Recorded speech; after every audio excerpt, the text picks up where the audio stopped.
From the golden age of storytelling, welcome to Truth Meets Fiction. And now, our feature presentation. Here is another in NBC's great parade of new shows.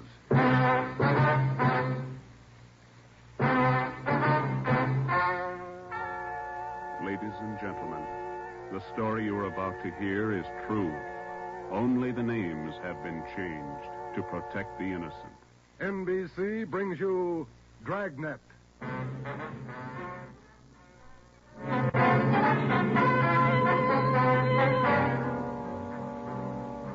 You're a detective sergeant. You're assigned to auto theft detail. In 3 months, more than 250 cars have been broken into. Property amounting well into thousands of dollars has been stolen. 2 youthful members of the gang have been apprehended. The all-important brains of the criminal ring, the leaders, are still at large. Your job, get them. Dragnet, the documented drama of an actual crime, investigated and solved by the men who unrelentingly stand watch on the security of your home, your family, and your life. For the next 30 minutes, in cooperation with the Los Angeles Police Department, you will travel step by step on the side of the law through an actual case from official police files.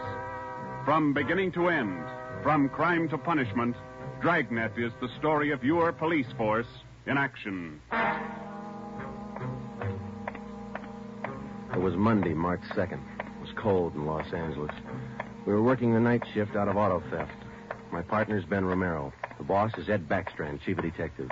My name's Friday. I was on the way back from the interrogation room, and it was 10:58 p.m. when I got to room 26, chief of detectives' office. Real tough kids, aren't they? Yeah, they won't admit a thing. Now, sit down. Thanks. When'd you pick him up? About 8:30 tonight in the parking lot behind the Star Theater out on Sunset. He was lifting the radio out of a 48 convertible. He's had lots of experience. The report says you picked up a 19-year-old girl with him. She was waiting for the guy in a parked car across the street from the theater. Car was full of loot. The first real break we've had on those auto burglaries in 3 months, and it's no good to us. Neither one of them will talk. They won't even admit they know each other. You run makes on them? Just did. We've been questioning the boy for an hour, getting nowhere. What's his name again? Freeman, Stanley Freeman. Oh, yeah. Age 20. Address? Butte, Montana. Down here for a vacation. He doesn't lie very well, Ed. He's never been to Butte, Montana in his life. Knows less about the town than I do. Well, get to him. Right, Ed. Where'd you put the girl? We had a policewoman take her to our office. We can talk to her when we finish with the boy. Well, what's her story? Hasn't any. She won't even open her mouth. 19 years old, probably needs a good spanking. Now get him to talk. Right.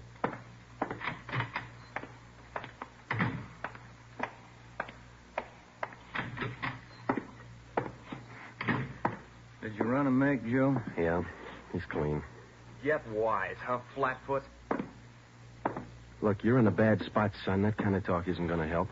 Says you. We caught you red-handed trying to steal a radio that didn't belong to you from a car it didn't belong to you. Is that right? That's enough to send you to San Quentin, boy. You better give us the story. Shut up.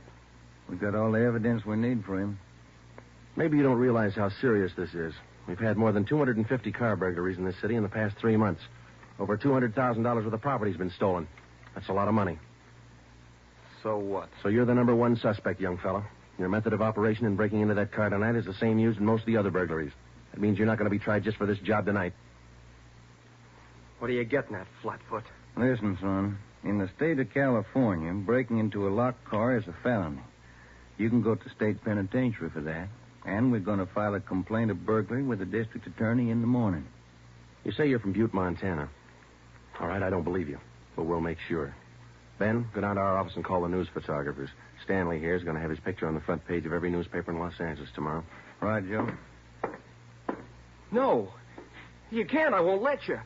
I got my rights. What's the matter, youngster? Everybody wants his picture in the paper. Yeah, well, I don't. I won't let him. We got your picture already for him, remember? They took it when they fingerprinted you. You can't use it. You can't. I'll get a lawyer. Reporters will be over in a couple of minutes. We have to give them your story and your picture, too. This one. You won't. Give it to me. All right. Give it to All right, me. Freeman, get your hands off him. Now, sit down. All right. Now let's have it straight. Don't let him use the picture. Don't let him. You can't. We gotta have the truth, son. Now, look, you're 20 years old. You know right from wrong. You'll have to take your medicine. If you cooperate, we'll do all we can to help. I live out in the Wilshire district. All I wanted was a little extra money. We didn't take much. We didn't think it was so wrong. It was stealing, Freeman. You know that's wrong. Where do you live out there? Piper Avenue. 821 Piper. You won't give him my picture. You live there with your family? Yeah, my mother. Father's dead. Promise me you won't give him the picture. My mother, she'd see it. Promise me. You're working with a gang on those auto burglaries. We know that. Now, who are they? Where are they? And what's the setup? I can't. They get me for it. Who'd get you? I can't tell you. I can't. Who's your girlfriend, Stanley? The one you were with tonight? Joanne. Joanne Miller. Where does she live? Piper Avenue, same as me. Lives on the same block. 866. Is that her home? She live there with her folks? Yeah. Mother and father. They work. And you got her into this. Isn't that the story she gave us, Ben? I did not. I didn't. It was her. She said a bunch of kids were doing it. It was quick money, something to do at night. She started it. All right, Romero. I'll go see the girl. You stay here with Freeman. All right, Joe. Just stay put in that chair for him.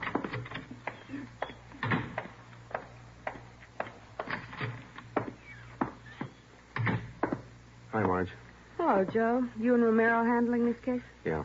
I'd like to talk to the girl a few minutes, Marge. Will you stand by? Right, I'll sit over here. Thanks.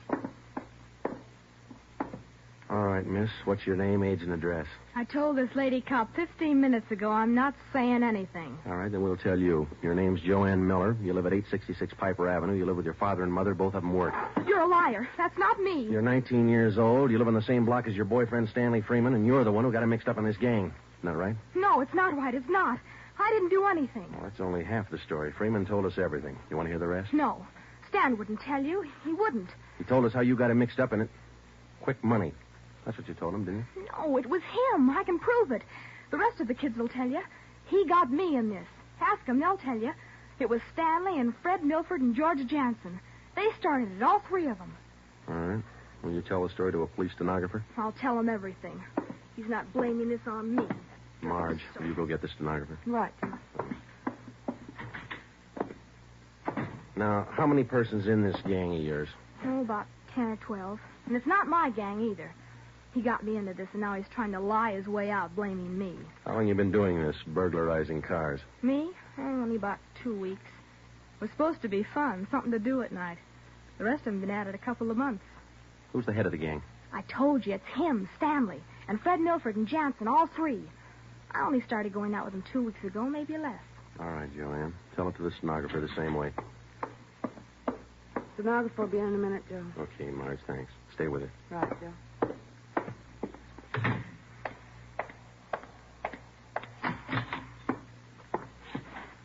Just about a closed case, Ben. Girl gave us a full confession. She didn't. Oh, you're not tricking me again. She didn't. She told us you're one of the leaders of the gang, Stanley. Said you got her into all this. The other two are George Jansen and Fred Milford.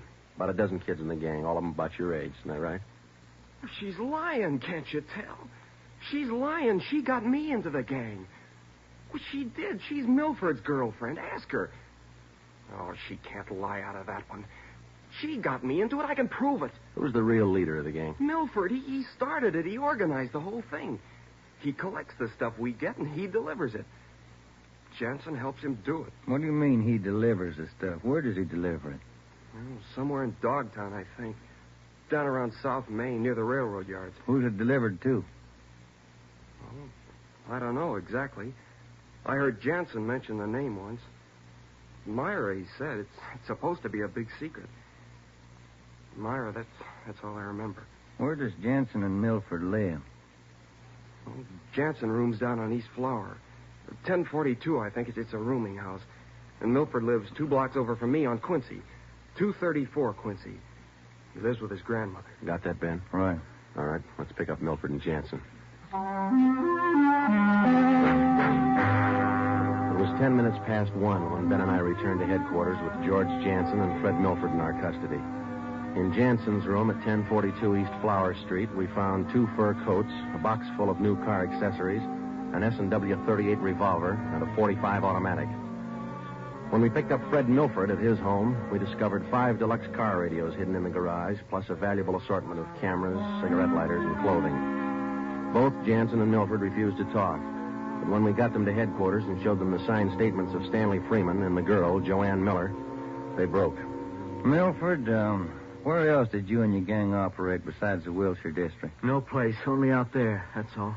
Same type of car burglaries have been committed all over the city. You telling us your gang didn't have a hand in them? It's the truth. Our territory was Wilshire district. We didn't go outside. You mean some other gang's responsible? I don't know. All I know is we didn't have any part of them. Is there another gang, Milford? Maybe, I don't know. You find out. It's none of my business. It is your business, Milford. You admit you and your gang committed 55 jobs in the past 3.5 months. That leaves about 200 jobs to be accounted for. That's right. You figure it out. We have figured it out. I think you and your gang of young thieves pulled every one of those 250 jobs. There isn't any other gang. That's the story the district attorney's going to get. You're crazy. There is. I know there is. Then give us the information and save yourself a lot of trouble. Well, we're not the only ones. That's all I know. Milford, do you know how many years you get for auto burglary? I told you, we're not the only ones. There must be a couple of others besides us. Vince Mahoney, he's got a gang. Where does Mahoney operate? West Hollywood and Beverly. Where's he live? I don't know. Honest, I only met him a couple of times. Where'd you meet him? I don't remember. Where'd you meet him, Milford? Delivery. I met him down at the delivery place a couple of nights. When you delivered the property you stole from cars, is that right? Yeah. Where was that? Down by the railroad yards. Where? Chavez Street. It's a little alley off East Main. Who'd you deliver the stuff to? I told you, her name's Myra. That's all I know. We meet her and some guy on Tuesday nights. We give them the stuff and they pay us off. Mahoney delivers the same night I do. Do you meet her every Tuesday night? Yeah. You're going to meet her this Tuesday, tomorrow night? I don't know. I guess so. Same place? Yeah. Are you the only one she deals with? Sometimes Joanne. Near Joanne. I know what you're thinking. You want to use me to trap Myra. Well, what's it worth? You know better than that. How about it, Milford? Oh, what else can I do? Give me another cigarette. By 3:30 that morning, the signed statements and confessions were piling up fast. Milford gave us a list of the names and addresses of each member in his gang, and within an hour, they were all under questioning at headquarters. Most of the suspects, about 1/3 of them girls, ranged in age from 18 to 21. As they told their individual stories, the scope of the case grew until it covered most of the city. By late afternoon of the next day, Tuesday, March 3rd, 3 more gangs operating in Venice, Bel Air, and North Hollywood had been apprehended. They confessed to more than 175 burglaries from locked cars during the past 3.5 months. At 5 o'clock that afternoon, Ben and I met with Chief Backstrand in his office. How many admissions you have now? Over 50, Ed. Here are the gang leaders' statements. What's their story? Well, it's pretty much the same. They all say this woman Myra set up the operation. You mean she got the kids and put them to work burglarizing cars? Well, not exactly. She picked the leaders, contacted them in bars or on the street, asked them if they wanted to pick up some spare money getting auto parts for it. Then she didn't tell them to go out and burglarize cars. Well, not in so many words, Ed, no. After they brought in auto parts for a couple of weeks, she told them to bring her everything they could find, outside the car or inside. Those are the words she used. 5 of the kids dictated those words into their signed confession. Oh, that should hold in court. What else did you get on this woman? Oh, she taught them how to work, told them to wear gloves, all angles. Well, we got most of the small fry. Now, where do we find this Myra woman? Any description on her? Yeah. Kids say she's about 33, 34. Good-looking redhead. 5'5", about 120, well-dressed. No description on the guy she runs with. You run a make on her yet? Yeah, no previous record. We set up a stakeout for her tonight. 2 of the gang leaders have volunteered to go along. This Milford and Vince Mahoney. Good. Down on Chavez, where she usually meets them? Yeah, that's right. When? 11:15. That's the regular time for the meet, according to the kid. All right, I'll be at home. Call me. I don't want to miss out on this one. When Ben and I left Ed Backstrand's office, we went home for dinner and a few hours' sleep. At 9:30 p.m., we were back at the office.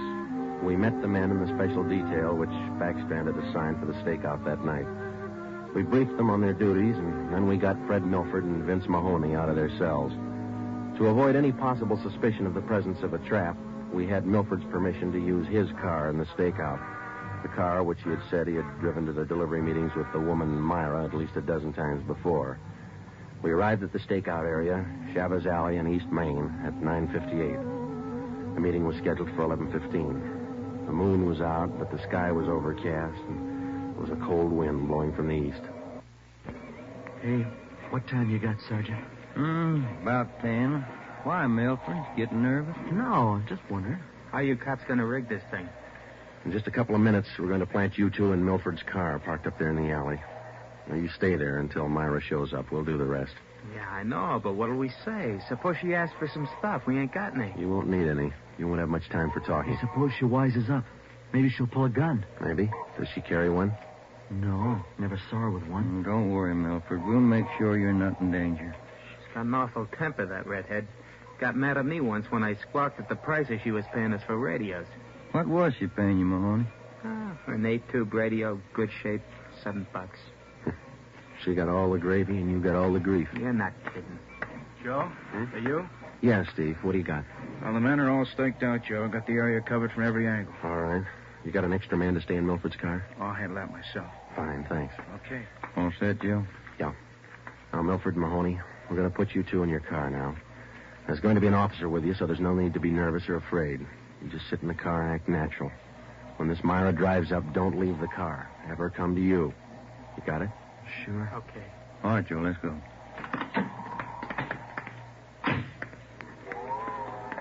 Sure is cold out. I don't even have a heater in my car. You stole enough of them. Okay, Steve, here they are. All right, boys. Milford, get in first behind the wheel. Okay. Mahoney in the middle. Now sit in the back. We'll be parked in that garage across the street, Steve. Got a perfect view of the alley. Okay, Ben. Check with you later. All right. Mean night, Joe. Yeah, come on.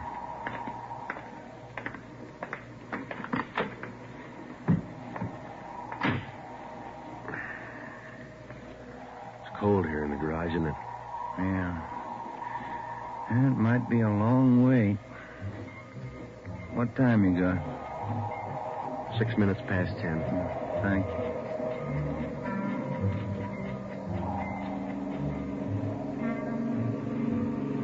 Hey, Joe. What is it? It's nothing. Thought that passing car was turning in the alley. Relax. It's early. Lonely place. Dark. Gets on your nerves.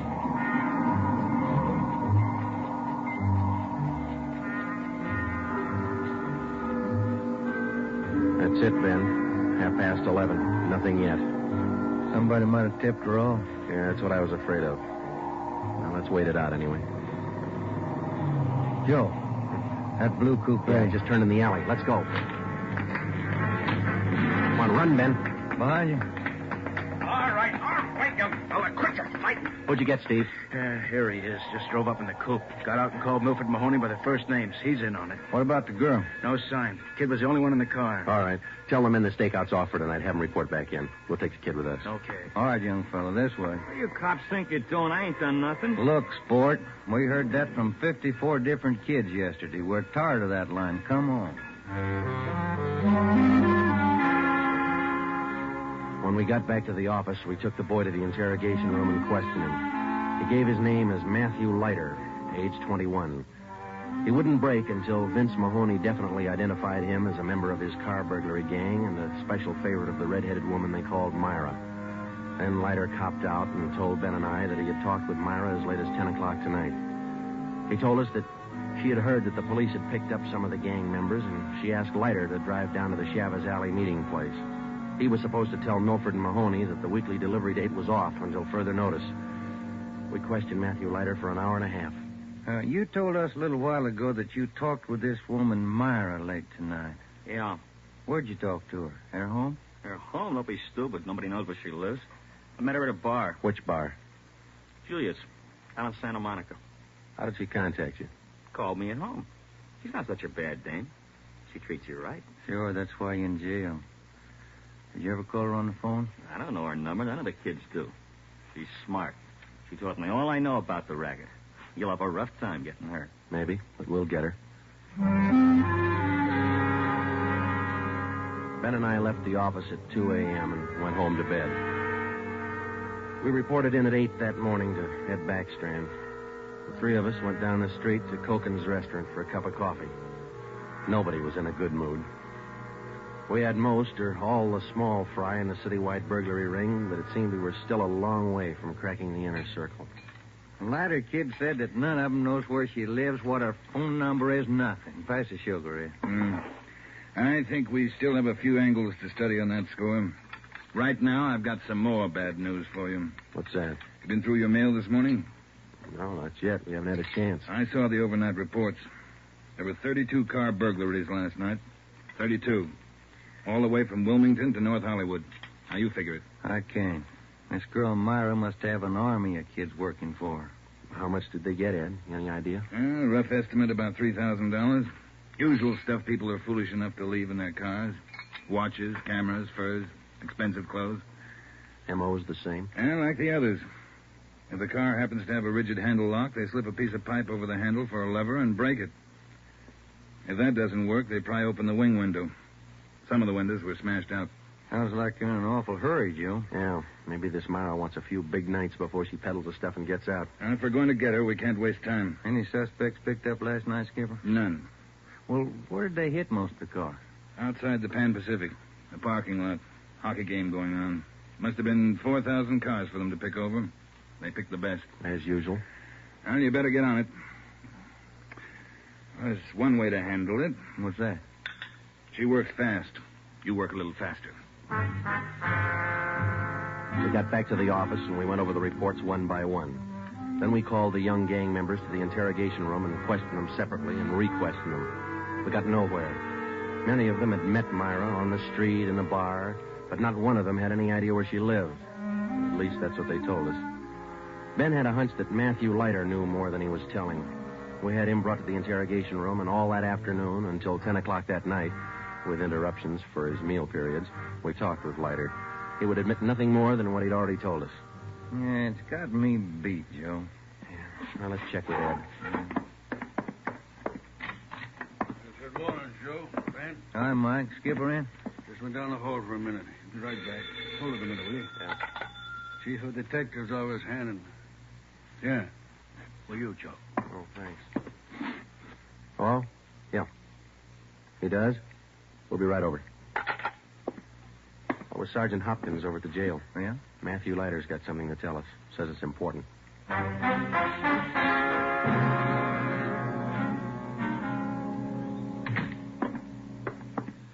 Have a chair here, Leiter. Yeah, thanks. All right. You wanted to see us. I'm getting even with that dame Myra. I'm squaring with you. Yeah? She told me if I was picked up, she'd have me out in a couple of hours. She promised me a lawyer if anything happened. Said she'd get me bail. All right. Where can we find her? I don't know if she's there now, but you can find out at Francisco Motors. Big used car lot. Garage, too. It's out on Melrose past La Cienega. What's the tie-up? That's where she fenced most of the stuff we stole. Some old guy she buddies with runs the place. Big shop in the back. Store a lot of hot stuff there. Barney, Yes, Sergeant? we're through with him. Take him back. We checked with Chief Backstrand, and then we drove out to the Francisco Motor Company. We located it on the corner of Melrose and Geneva Avenue. It was a big layout. Consisted of a large used car lot sign bannering the slogan, Deluxe Auto Accessories, lowest prices in town. Along the back end of the lot, there was a large L-shaped garage. We found the man in charge, and he gave his name as Paul Hackett, the owner of the car lot. In the garage, we found the entrance to a large back storeroom. It was loaded with thousands of dollars worth of auto radios, spotlights, cratefuls of assorted car accessories. Special closets built into the walls of the garage contain racks of fur coats, suits, dresses. Below that, smaller boxes containing watches and cameras, all wrapped in tissue paper. You can save all of us a lot of time and trouble by talking to us now, Mr. Hackett. Where is Myra? I don't know who you're talking about. I don't know what you're talking about. Can you explain what we just found in your garage? I didn't know it was there. I didn't know it was stolen. Well, which is it, Mr. Hackett? Make up your mind. I bought it, but I didn't know it was stolen. You can't prove I did know. I think we can prove it, Mr. Hackett. Some of those stolen car radios stored back there, the serial numbers are filed off, and this workbench here is full of filings.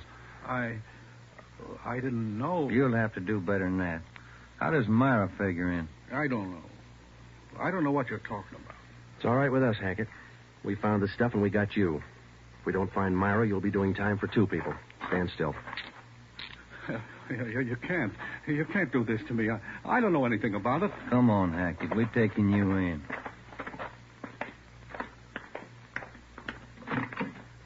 All right, get in the car. Come on, in the car. Am I going to jail? You're going to jail. All right. I'll take you to Myra. Hackett told us that Myra lived at 1345 Munich Drive in Beverly Hills. He said that he was Myra's husband. He told us that he'd been in a legitimate garage business for 10 years before he married Myra. She talked him into the racket. He identified 1345 Munich Drive as their home. When we got there, we found stores of stolen property similar to those found in the garage. Myra was not there. Hackett had no idea where she might be. We sat down in the living room and waited.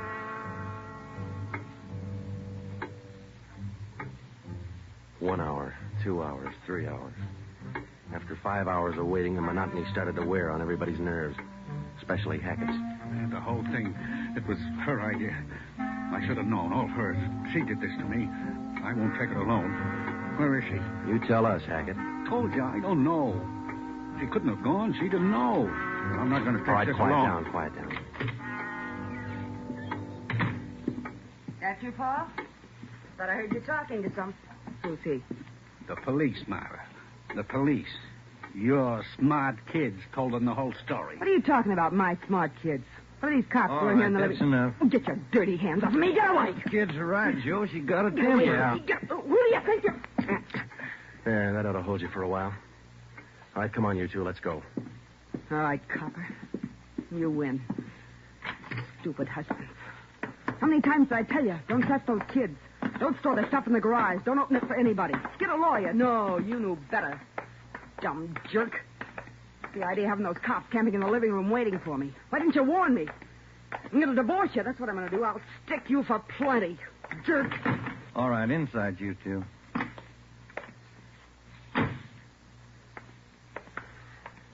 You got a smoke, Ben? Yeah. Here. Thanks. I was just thinking. What? Those kids were right. She's a pretty nice-looking woman. Yeah. Nice face. Beautiful figure. Mm-hmm. Sure talks a lot, though, doesn't she? Yeah. Hey, Joe, remind me to take home some flowers to my wife tonight, will you?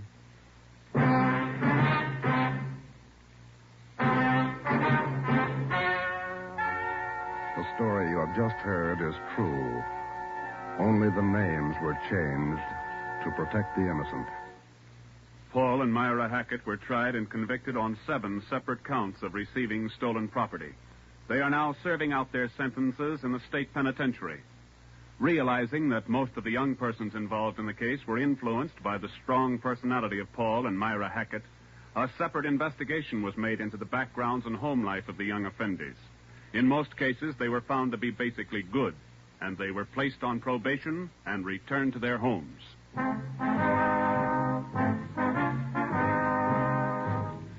You have just heard the 13th in a new series of authentic cases from official files. Technical advice for Dragnet comes from the office of W.A. Wharton, Acting Chief of Police, Los Angeles Police Department.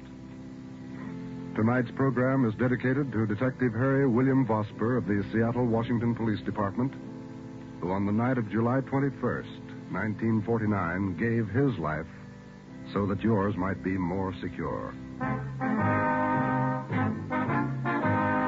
Dragnet came to you from Los Angeles. And now, an important announcement. Starting this Saturday, September 3rd, Dragnet will be heard at a new time over your NBC station. Consult your local newspaper for the new listening time. And now, speaking in behalf of the producers and the entire cast of Dragnet, we would like to take this opportunity to thank you for your many kind letters of encouragement and approval. Remember, next Saturday for Dragnet, this is NBC, the national broadcasting company.